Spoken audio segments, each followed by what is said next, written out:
Hi friends, இன்றைக்கி work Veppur தான் போயிட்டுருக்கோம். நம்ம கஸ்டமர் ஆல்ரெடி பெண்ணாடத்தில் ஒரு கேமரா இந்த மாதிரி இன்ஸ்டால் பண்ணாங்க. பேட்டரியில் ஒய்ஃபை கேமரா.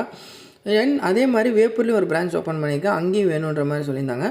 ஸோ அந்த கேமரா ஆல்ரெடி இன்ஸ்டால் பண்ணி ஒரு 1 மந்த் கிட்ட ஆக போகுது. ஸோ பேட்டரி பேக்கப் நல்லாயிருக்கு. ஏன்னா கம்பெனி சைட்லேருந்து 1 வீக் தான் வருன்ற மாதிரி சொல்லியிருந்தாங்க பேக்கப்பு. ஆனால் ஆல்மோஸ்ட் 12 டேஸ் கிட்ட பேக்கப் வருது. ஸோ அதே மாதிரி கேமரா இங்கேயும் ஃபிக்ஸ் பண்ணுங்கள் அப்படின்னாங்க. சேம் நெட்வொர்க் வந்து இங்கேயும் ஒரு மொபைல் இருக்கும். ஸோ அதிலே கனெக்ட் பண்ணிடுங்க அப்படின்ற மாதிரி சொல்லியிருந்தாங்க.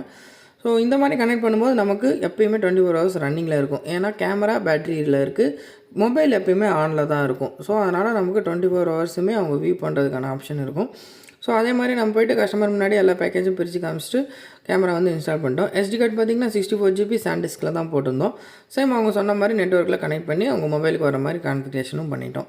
ஸோ இந்த மாடல் பொறுத்தளவு மேக்ஸிமம் நல்லாயிருக்கு. ஸோ அதனால தான் அவங்க திருப்பி இதே மாடலே வந்து பர்ச்சேஸ் பண்ண சொன்னாங்க. இதே மாடலில் சிம் வேரியண்ட்டும் இருக்குது. உங்களுக்கும் CCTV நியூ இன்ஸ்டாலேஷன் சர்வீஸ் வேணால்